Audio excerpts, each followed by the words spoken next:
I'm gonna be driving one of the toughest off-road races in the entire world in a 37-year-old car.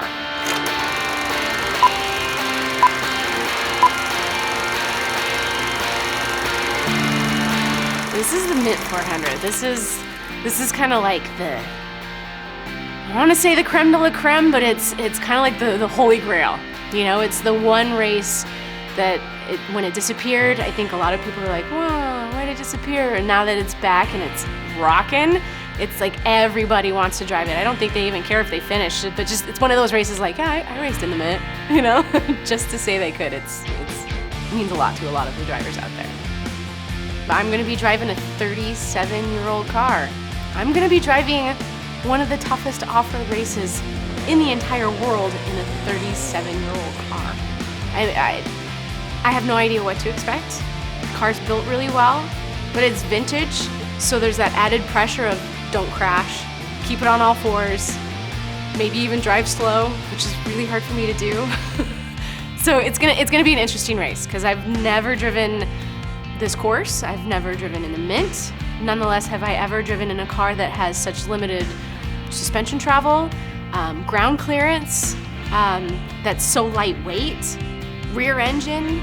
I just imagine myself giving it gas and it's just gonna be doing wheelies everywhere. I honestly have no idea what to expect. This is something I'm literally walking into this entire situation completely blind, and I absolutely love it. There's so much history behind the Mint. So many people have raced this race. It's the oldest. It's on American soil. It's owned by some really rad guys. And it's a sought-after race. You know, there's a lot of history behind it. You look at a whole bunch of movies. You look at a lot of like old school racing videos, and a lot of it just stems from the Mint. The history that's behind this, you can't get with any other off-road race. Okay, so I hear the Mint 400 is a rough course. I don't know what that means because I race King of the Hammers, and to me, that's a rough course. You know, we have solid axle cars that have kind of limited suspension travel, but then not only do we do desert, but we also do giant rock boulder sections, and that's a brutal race.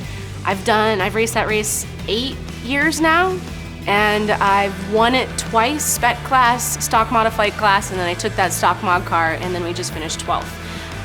Just to finish that race is a huge accomplishment. Baja 1000, I've podium finished there multiple times. I've raced that, gosh, probably 8 times as well. And then it even parlays into a completely different style of desert racing because I do land speed, and I've driven 477.59 miles an hour. And all I hear about the Mint 400 is, I hope you have your kidney belt. Is it really that bad? I don't know what to compare it to because I've never been on the course. I have no idea what I'm up against. But my understanding is it's a brutal race. I have 2 missions. One, race the Mint 400, because that's definitely on my own personal bucket list. Though I'm lucky enough to host a television show called The List, 1001 Car Things to Do Before You Die, where we travel around the world and we check off your standard automotive bucket list. And we have literally been all over the world: Germany, Italy, England, Arctic Circle, back down to the Baja 1000, monster trucks, ice racing, you name it. We're checking it off, and this obviously has to be on that list. So for us to be able to give the viewer an experience of what it's like, we want to be able to share what's going on inside the car, outside the car, what's wrapped around it, the history that's wrapped around it. We want to be able to give that entire bundle of experience to the viewer to either light a fire under their ass or let them live vicariously through us because they may not be able to do it themselves. There's not a lot of women that race off-road, and I'm lucky enough to say that I'm one of the more accomplished female drivers. But there's one thing that I think a lot of people don't ever really think about is that it doesn't matter what you're driving, whether it be a trick truck or it be a vintage car or class 1. It really doesn't matter what you're driving out there. The car doesn't know if it's a male or female. The throttle's a throttle, the brakes are brake, and the whoops are still the whoops. Those aren't gonna change. Nobody knows that, none of that changes. Those elements are solid.